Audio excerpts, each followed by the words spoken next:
और अपना हिमाचल की खबरों की शुरुआत करेंगे आज की सबसे बड़ी खबर के साथ। हिमाचल प्रदेश विधानसभा चुनाव के लिए बीजेपी ने अपना संकल्प पत्र जारी कर दिया है और आपको बताएं कि इस संकल्प पत्र में बीजेपी ने कई बड़े वादे किए हैं। बीजेपी के राष्ट्रीय अध्यक्ष जेपी नड्डा ने शिमला में इस संकल्प पत्र को जारी किया। इस मौके पर सीएम जयराम ठाकुर, प्रदेश पार्टी अध्यक्ष सुरेश कश्यप और केंद्रीय मंत्री अनुराग ठाकुर समेत कई बड़े नेता मौजूद रहे।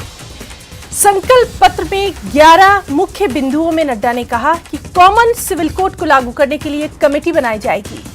एक और अहम बात, वक्फ बोर्ड की संपत्ति पर अवैध कब्जों की जांच न्यायिक आयोग करेगा।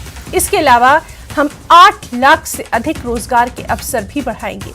साथ ही अगले 5 साल में पीएम ग्रामीण सड़क योजना के तहत सभी गांवों को पक्की सड़क से जोड़ा जाएगा। अगले 10 सालों में धार्मिक स्थानों के आसपास आधारभूत संरचना और परिवहन को विकसित करने के लिए शक्ति योजना लागू की जाएगी। एक और अहम बात, सेब की पैकेजिंग में लगे किसान भाइयों के लिए जीएसटी 12% होगी। अतिरिक्त जीएसटी को राज्य सरकार वहन करेगी। राज्य में 5 नए मेडिकल कॉलेजेस खोले जाएंगे। स्वास्थ्य इंफ्रास्ट्रक्चर के लिए मोबाइल क्लिनिक वैन्स को दुगना किया जाएगा। युवाओं के लिए हिम स्टार्टअप योजना के साथ महिला सशक्तिकरण की योजनाओं को विस्तार दिया जाएगा। तो ये अहम बिंदु हैं जो कि आज इस संकल्प पत्र में बीजेपी ने शामिल किए हैं और बीजेपी के राष्ट्रीय अध्यक्ष जेपी नड्डा ने शिमला में इस संकल्प पत्र को जारी किया है। अब आपको बताते हैं कि बीजेपी के संकल्प पत्र में 11 जो मुख्य बिंदु हैं वो कौन कौन से हैं। जैसा कि हमने आपको बताया कि संकल्प पत्र में 11 मुख्य बिंदु हैं। कॉमन सिविल कोड लागू करने के लिए कमेटी बनाने का वादा, 8 लाख नए रोजगार देने का वादा, धार्मिक क्षेत्रों के विकास के लिए शक्ति योजना, अहम वक्फ बोर्ड की संपत्ति पर अवैध कब्जों की जांच, बेहद अहम महिला सशक्तिकरण पर जोर, सभी गांवों को पक्की सड़क, किसानों के लिए 3,000 रुपए की और मदद, सेब पैकेजिंग मटेरियल पर जीएसटी में छूट, मोबाइल क्लीनिंग का ऐलान, 5 नए मेडिकल कॉलेज, युवाओं के लिए हिम स्टार्टअप योजना। तो ग्राफिक के जरिए भी हम आपको बता रहे हैं आज क्या कुछ अहम वादे जो हैं वो किए गए हैं।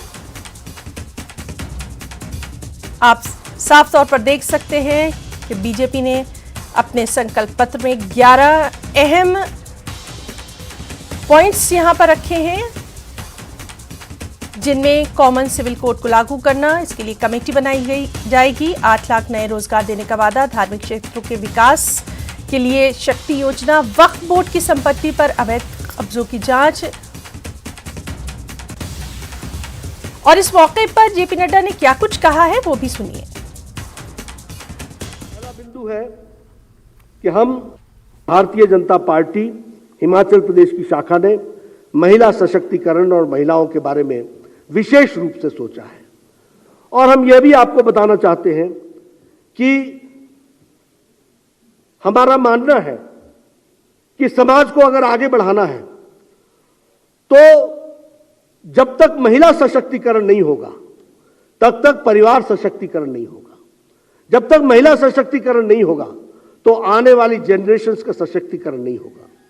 और इसीलिए हम जानते हैं कि प्रधानमंत्री मोदी जी ने महिलाओं के जीवन स्तर को और एम्पावरमेंट करने के लिए जो योजना लेकर के आए, उन योजनाओं से महिलाओं की जिंदगी में मूलभूत परिवर्तन हुआ है और उसी को आगे बढ़ाते हुए, जैसे अगर हम आज बताएं तो एक समय था कि लगभग 11 से 12 करोड़ इज्जत घर बनाए गए। यानी एक देश की ऐसी भी स्थिति थी कि 12 करोड़ परिवार बिना इज्जत घर के थे। तो महिलाओं की डिग्निटी की क्या स्थिति थी?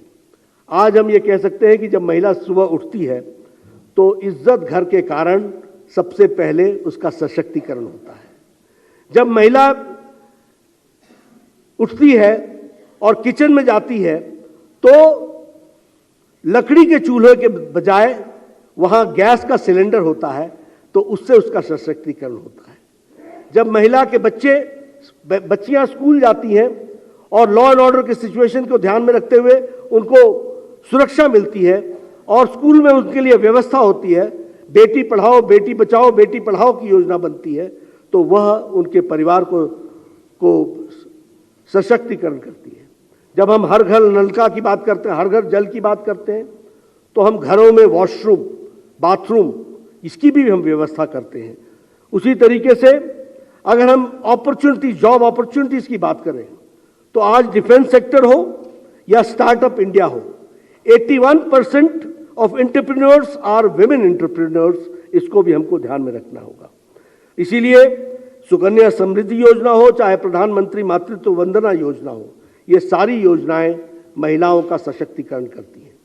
इसलिए हिमाचल प्रदेश की मैं प्रदेश इकाई को बधाई भी देता हूं, साधुवाद भी देता हूं कि इन्होंने कहा कि एक संकल्प पत्र स्त्री के, महिलाओं के नाम पर होगा, महिलाओं के लिए होगा।